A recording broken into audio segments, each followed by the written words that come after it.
Hello and welcome to the Product Shipping Forecast, where we help you navigate the treacherous waters of product development. I'm Rob, a product designer at Zero Height, and I'm joined by my co-host and product engineering colleague, Rosie. Hi Rob, nice to be here. Nice to be here, like you have a choice in the matter. Don't tell them that. This episode of the Product Shipping Forecast is all about QA. In some ways, it should be a pretty painless part of the process, but often it's anything but that. I'm sure lots of people have experienced compromising design intent or cutting back on scope just to get something out the door, whilst backlogs get littered with polished tickets and ideas for a V2 that will never get picked up as the team moves on to the next big feature. So I guess a good way to kind of start this is, what does QA look like at Zero Height right now? It's a very big question to start with. And I think a lot of it involves talking about how it's evolved over time. When I first started at Zero Height, almost 3 years ago now, it definitely looked a lot different than it does now. Back then, we were quite a small engineering team of just 6 of us and one product manager and you, the lonely designer. And so QA looked a lot different. It was the first time it had been so heavily focused on the engineers doing QA for me. We would, if anything, look at sort of the QA side of things more than we'd actually look at code when it came to code reviews. And that was a very big switch for me. But as we've sort of gone on over time at Zero Height, that's definitely changed. We've now got product teams, we have more designers, we have more product managers. And so now actually we try to get more people involved. I think there's also some sense of other people in the company being involved in QA a bit more informally. They'll quite often play around with new features and give us feedback and sort of say, oh, this part works really well or this part doesn't. And we do sort of take that in a lot more than I ever previously have at other companies. I think sort of like diving a bit deeper into how we're doing it specifically, sort of our team at the moment, it's really focusing in on like team QA sessions. So when we get to a point where we think a feature is ready to be shipped and ready to go out to the customer, we actually have a meeting where we all QA together, which sounds very formal, but it's probably our most informal meeting. Basically, yeah, just involves the 5 of us just sat on a call, chatting while we're all sort of playing around with the feature, asking each other questions. So be that sort of you or Nick, our PM, asking the developers how things work, or us developers saying to you, oh, hey, Rob, does this look all right? And just sort of noting down the issues we find. Yeah, I wonder, how does it seem from your side, Rob, when we do those team QA sessions? Yeah, I find it really useful because I think what's really nice is having that like immediate feedback. So obviously, as someone who's been designing the stuff that we're working on, I know how it should work, but obviously things change as things get built, and sometimes decisions have to be made while something is being built to kind of handle loading or handle error states, or even just weird quirks that come up. Actually just being able to immediately chat about that, share screen, and kind of walk through like, okay, this is what I was doing, like, have I done something wrong? I think is really useful, and I think helps to cut down some of the time that QA can often take. I think also like taking that end-to-end approach just kind of helps tie everything together. I think what's often quite useful is we don't wait until something is like, we're going to ship it tomorrow, and we're QAing it now. It's like, once you've got the bare bones of like a flow, particularly for like some of our more complex projects in the past, if we've got the bare bones of something, even if we know there are like some bugs, like, or just whole bits that don't work, we can start to test it out and actually get a feel for what is and isn't working as we have moved things from the design into an actual production environment. So I find that quite useful. That definitely is. I think the other point you kind of touched on there was testing things sort of like end to end. So I think previously it's always been sort of, you look at a ticket level of something and you go, oh, let's see how this one button works. And in isolation, it seems great. And then if you don't test it later down the line, you don't know if you've broken it for something else, which is very possible, or if it even makes sense at all, because sometimes you end up going, oh, actually this button says like continue when it should probably say generate. And that's a recent example of one of the buttons we actually had in our flow. It's like, that doesn't make sense to say continue because it's not really what you're doing. So yeah, actually sort of making sure you're testing it as a user would use it rather than just saying, oh, is this one piece of work that I've done sort of pixel perfect? It's definitely more about usability whilst still making sure that it looks good, obviously. Yeah, and I think also because like we try and work in quite iterative ways, right? Like we're often, I'm often designing only sort of a few weeks ahead of things being built, and so things change in flight. Like I think particularly when we think about like the tokens manager, we kind of iterated through like a bunch of different versions of like what that flow looks like. It started with just supporting GitHub, then it added in JSON uploads. We changed like what the kind of output flow looked like, and so if you'd just been QAing individual tickets, we'd have ticked off a load of things and gone, yeah, it works. But when you put it all together and you realize, oh, actually, we do need to change like what this button says because it made sense when it was this very first basic version, but now actually we need to rethink how this fits holistically in a much larger piece of this kind of like feature. So yeah, I find that kind of super useful as well to just have that, end-to-end kind of focus on an approach. Yeah, absolutely. And I think that's definitely where like involving more than just the developers is where it starts to be important, because you can question beyond just does this sort of match your Figma file. For sure. I think the other big change is around like whether or not you have dedicated QA people. I don't know if you've sort of had any experience in the past of working with dedicated QA people, because we don't currently have any at Zero Height, so we sort of doing it very differently. Yeah, definitely at some of my previous companies, I think particularly like previous companies have sort of built up more of an engineering first approach. And I think maybe we'll talk about this a bit more later, but, having kind of dedicated QA engineers embedded in teams, having maybe like a PM that handles kind of like product reviews and stuff, and just having very defined processes set in place. I can find it useful because it, obviously means that developers can just code and get stuff done. But often I think in a lot of those companies, maybe it's just how they're operating, a lot of stuff was getting kicked back. I think because especially, and we maybe talked about this a little bit in our episode on handoff, but the QA engineers never really had like great knowledge of how to read designs. And if things changed, they often weren't privy to that. So they were doing a raw, like, does it match the design or not? Kicking it back if it doesn't. Sometimes that would be valid, but often, it was because something had changed. I had a conversation with the developer and decided to do something differently. Or they also weren't able to read the designs properly and were kind of misinterpreting something that the developer had done correctly to the kind of spec.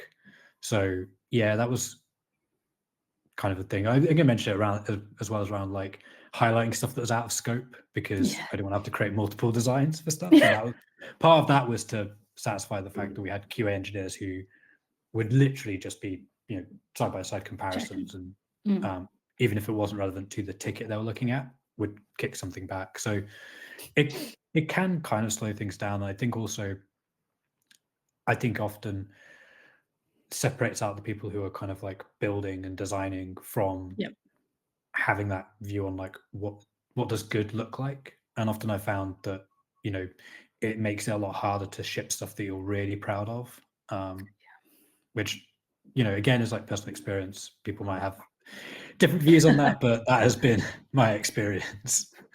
Yeah, I would say I've had a similar experience. I think so. My first job, we did have QA engineers, and when I first joined, it was immensely helpful. They can be really helpful for helping you like learn a product, learn the sort of normal flows a user takes, especially if you've got sort of like a large website or something where people can interact in so many different ways. They're sort of very knowledgeable and can show you around. I do think that later down the line, it can lead to more negative things. I've seen it sort of lead to sort of less people feeling like they have less ownership over something, so they don't care as much. They'll sort of do their small piece of work and be like, I don't really need to check this because I know somebody else is going to check it later down the line. And that's where you end up with that whole back and forth that you're mentioning, and it does definitely slow it down, especially if it's almost like a waterfall method where you're going designer to dev to QA person, and then sort of releasing. Like, you end up training back and forth, and it's never any good. I think the ways that I've seen it play out really well is when you're sort of pairing with the QA engineer. So Right. it's as you're building it, you're making sure to loop them in on how things are going and get them to help build test cases. So turn around to the QA engineer and say, hey, I'm building in this new flow for tokens management. Run them through it and actually get them to come around with, like, these are the test cases that you should be checking, this path, this other path, and all of that, so that then actually as you're building it, you can both write, like, some of it is automated testing, but also the other parts is that then you are actually doing your own QA and going, let me check the, like, 3 happy paths and the 1 sad path to make sure that they all work. So then by the time you pass it to the QA engineer, they are then testing like edge cases more than anything, and just sort of like double checking, and that tends to flow faster, even if it kind of feels like you're taking some of the job off the QA engineer. I don't think you are, because I think a lot of it's about their knowledge, right? Yeah, I've kind of had like a similar thing. I think one company I worked at did have a QA. We had like a single QA person. And it wasn't like a huge company. We were quite small, maybe like 20 people or so.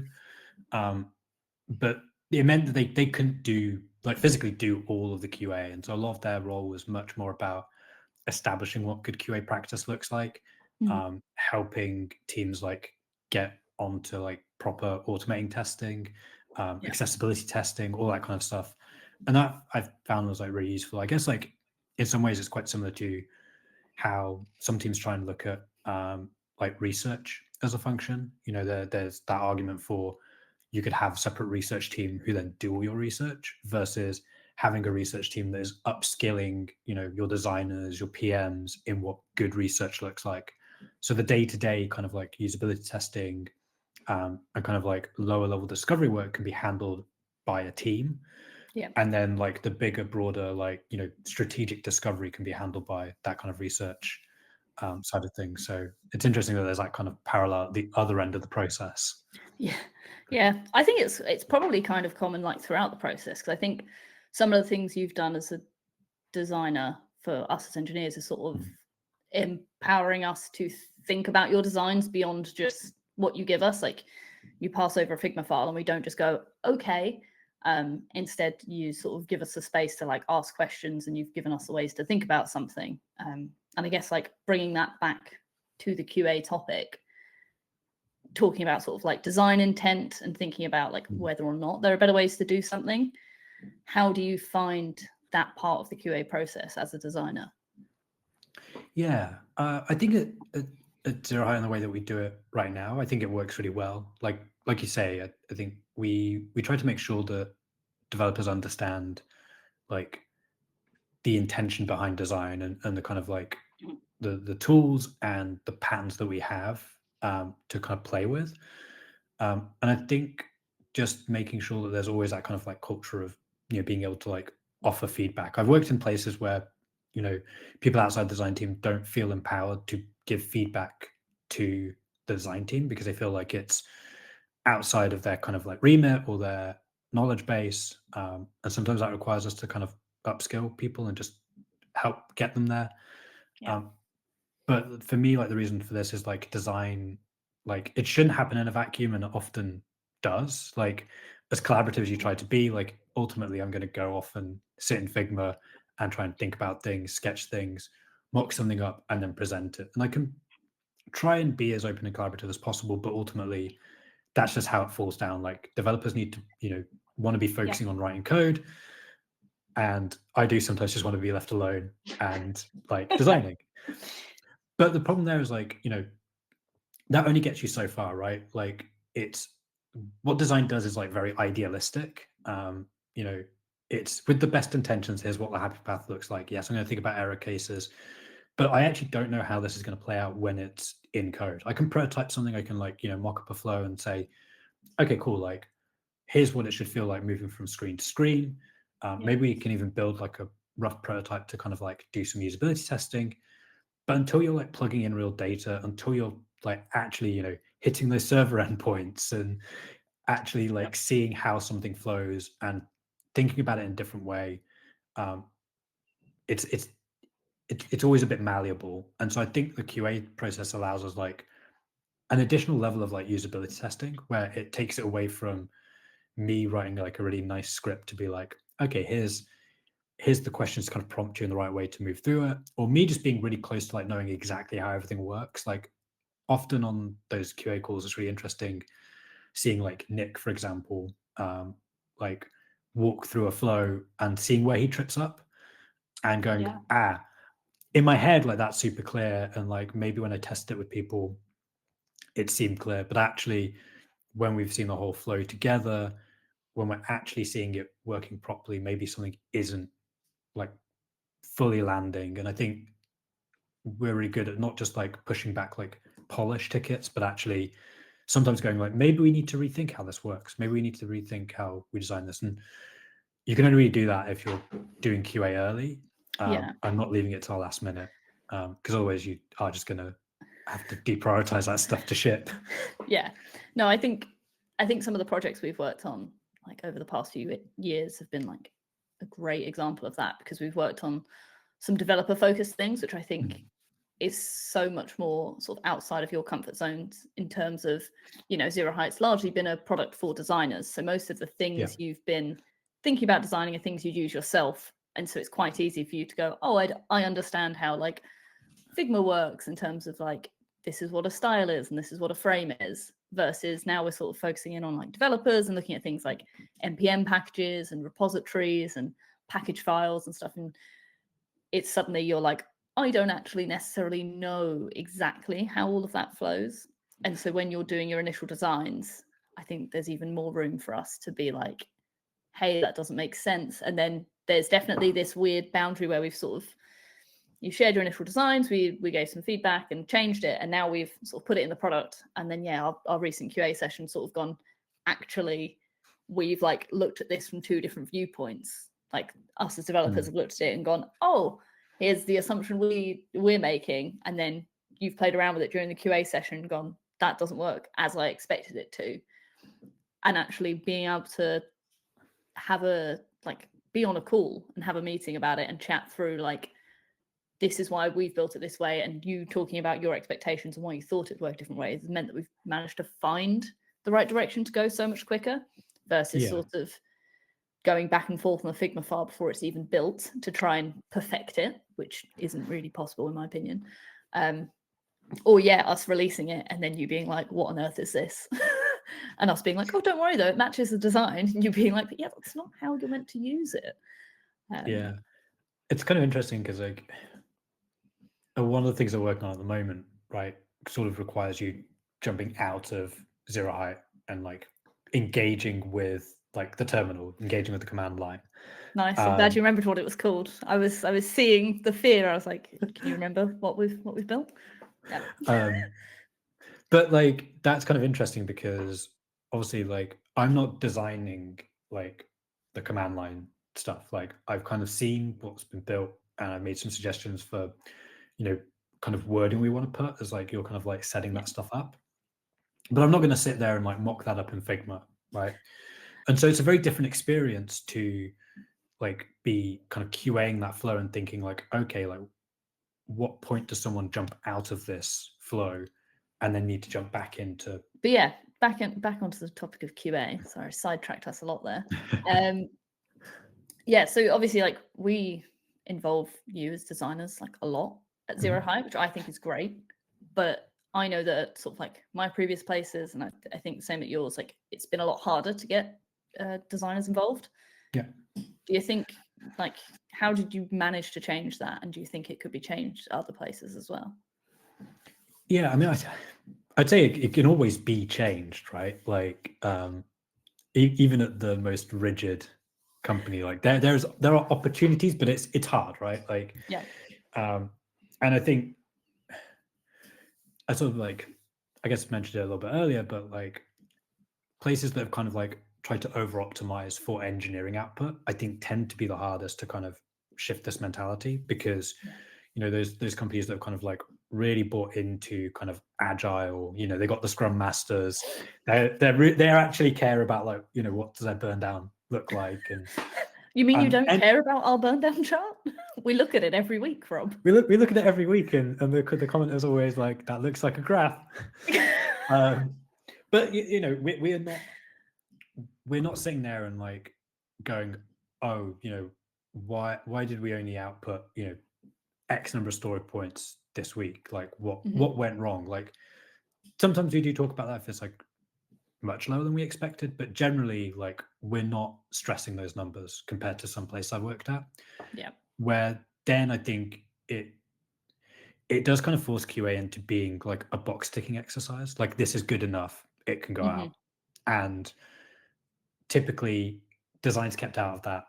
And I think part of that is a fear that, design can slow things down. It's seen as like, the common thing of like, design is the it depends department. You get asked a question and it depends. It's the team that doesn't want to necessarily work agile, because you're giving me like, maybe a week is enough to design a thing, but also I might need to go off for like a while and do like some deep dive research. And that's the kind of thing that would like, just chill like a sort of QA manager, a scrum master to like their core, because can't do like that. you're not operating on a 1 week, 2 week cycle.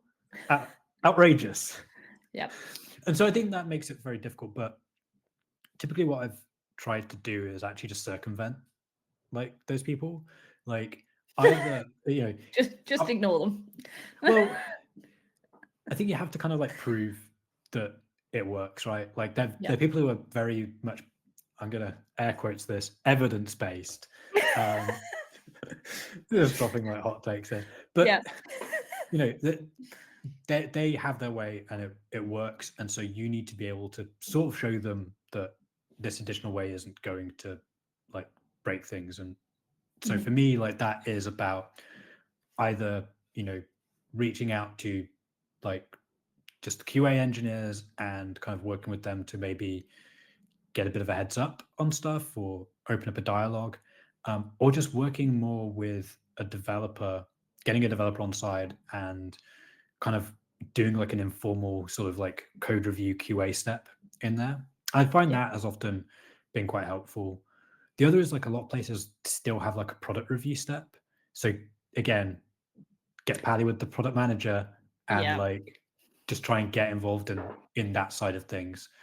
But for me, it's like flagging it early helps to make sure you can get those kind of fixes in.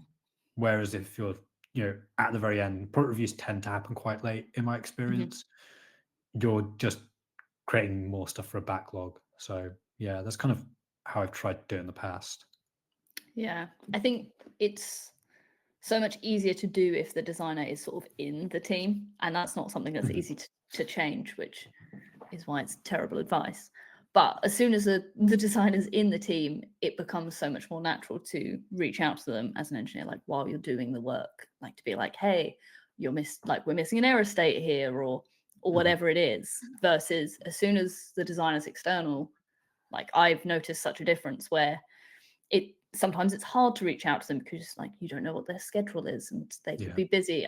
Like, you also don't know what their workload is. So sort of, I mean, we've had it here at Zero High before, like trying to work across teams with different designers. It just suddenly adds this extra element of like slight difficulty because you don't know what else they're working on. Like, I know what you're working on.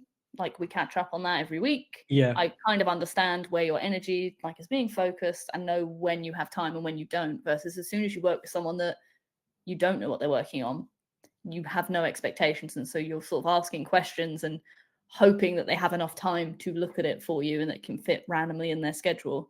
So yeah, I think that's kind of important, but often hard to change at a company. Yeah, that is very true. Like, I've always been quite fortunate in being a bit more embedded in teams. I think one thing we have done in the past that has been quite useful was just trying to engage like people outside of the design team, so specifically like engineers and QA, around like the rules of the design like Mhm. system essentially.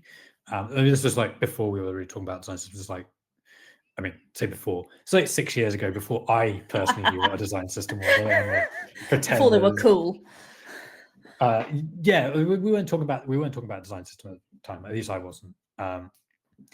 But you know, that was partly because like a big problem we were getting was just stuff wasn't matching design at all, and Mhm. a lot of that was just we realized that we never really talked through like the teams outside of design, like what our rules were.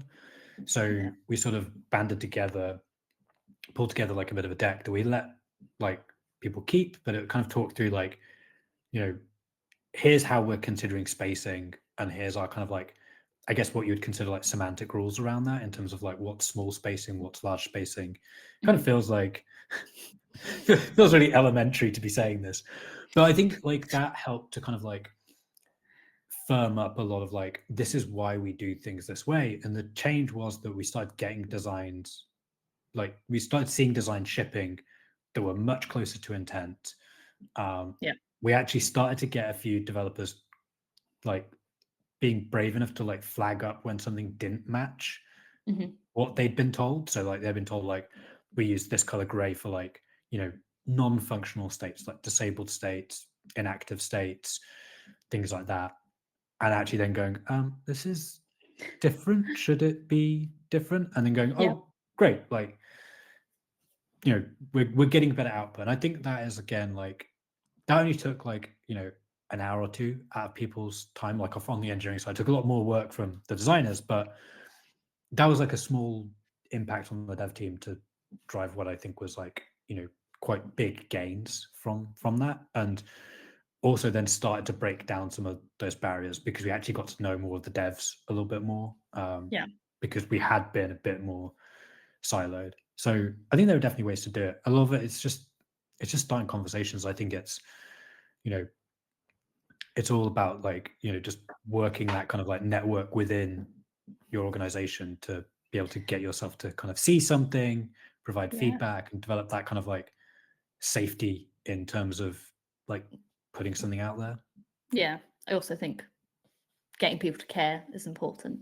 Mm. Like it makes such a difference when everyone that's involved in building the product also cares about the outcome. Whereas I think it can be easy to get trapped into a cycle where people are like, oh, that's not my problem. Like, I don't care if the padding looks a bit weird once I've like implemented it, or that like border is completely different from everything else. Like it can make such a difference when developers care, even if sometimes it annoys me. When people point out something's 2 pixels off and I'm like, oh, you're right. I don't want to fix it, but I will. Yeah.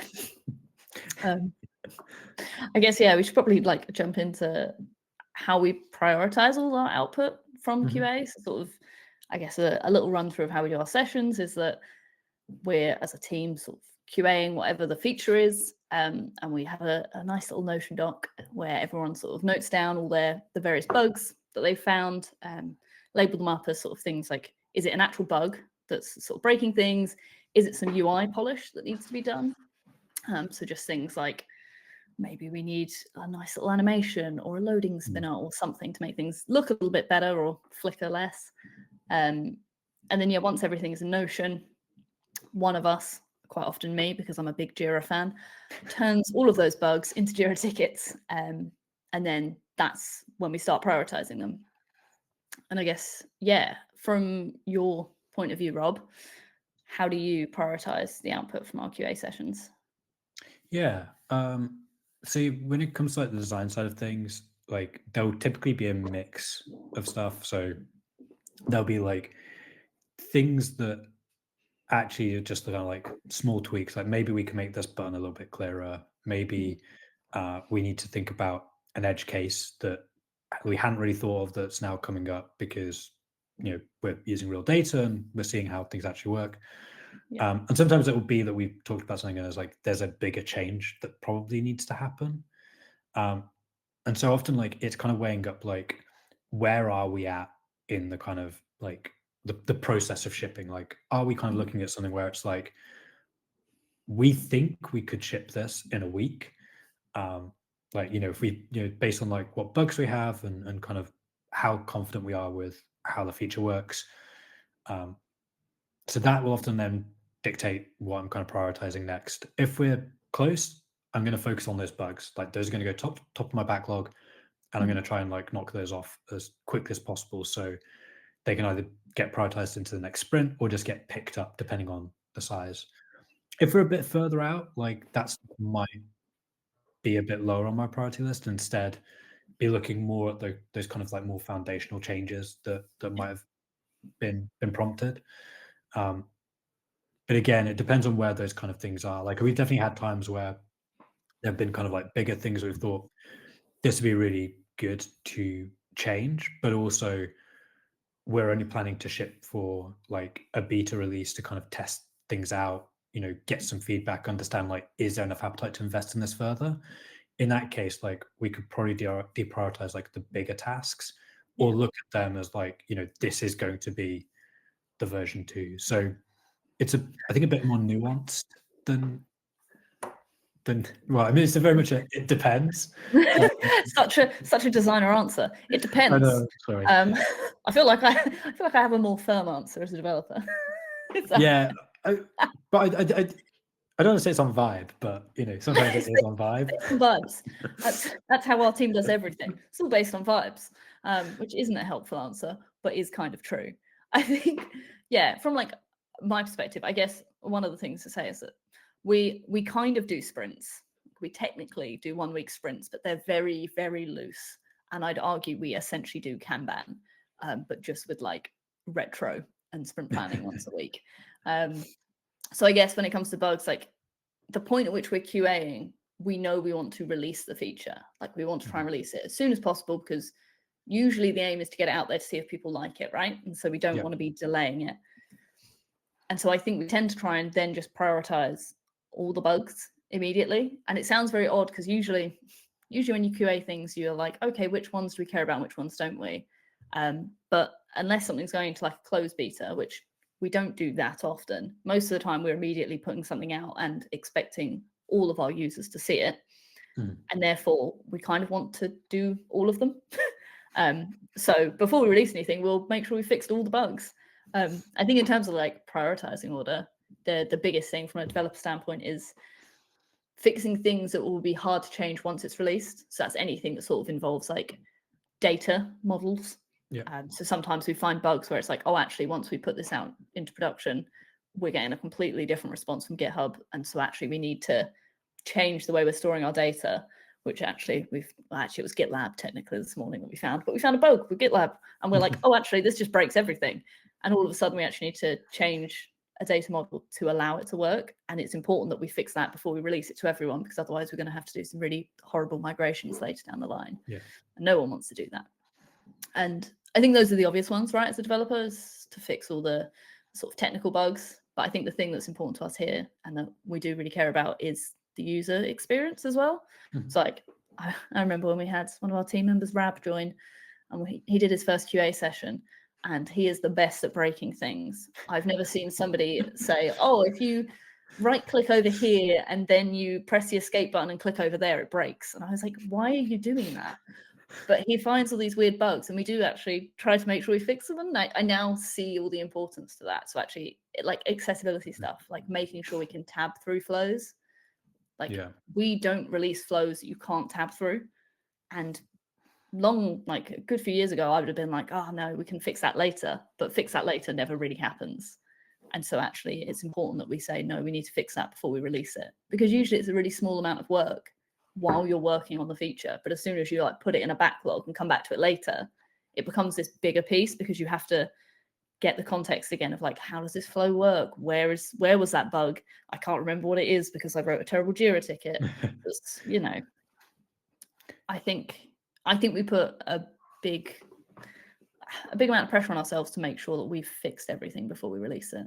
And I'm good with that personally. Yeah, I think so. It's one of the few processes I've worked in where we aren't just adding things that are going to languish in the backlog.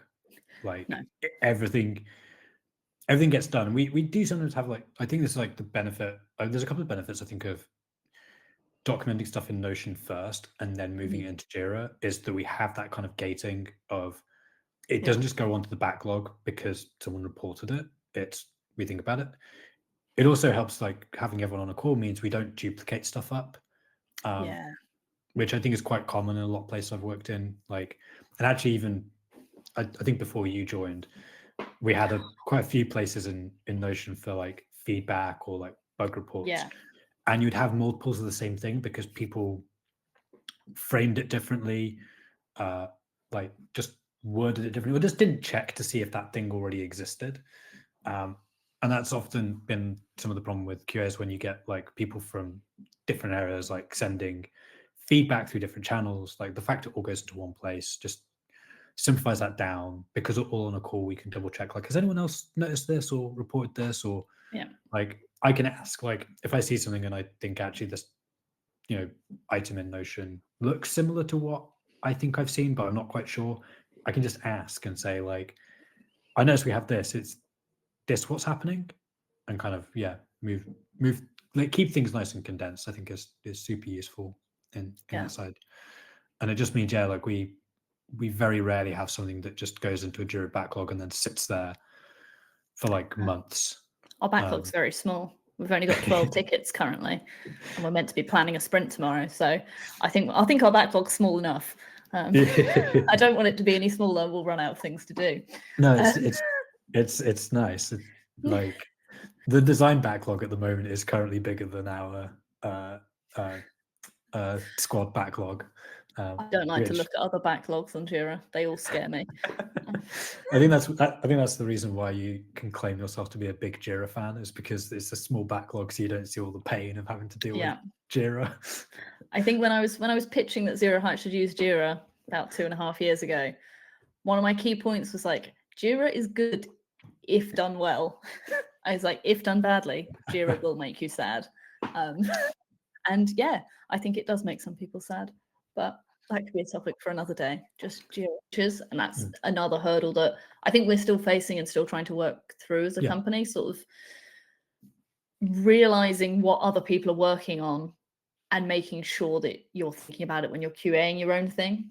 So obviously it was things like, we're currently adding in support for Figma variables in tokens, and a team is actively working on that in Zero Height and actively building it. And so if we touch anything that's like slightly to do with tokens, for example, we have to think about that as well, which can be really hard. And I think I know within like the engineering side anyway, like we try to make sure that everything is documented. So we have Notion documents for each feature that's released, and the team that's made the feature is responsible for writing down notes. It's things like, who is the feature available for? What, like, how does it work? Both from like a user perspective, like how do I set it up, but also for some of the features, also like technical details of like, we're expecting it to hit like a lambda or something, so that then you know how to QA it alongside your feature. I completely agree. And I think, teams I've worked in, I don't know if any team has like properly solved that. Like we always talk about like design QA as well. Like it's a subject we talk about at Zero Height right now. It's a subject we talk about in like every design team I've been in, which is just, how do we ensure like that baseline of quality? How do we, make sure that we as a design team are like super happy with what is going out there and is being used by, the end user.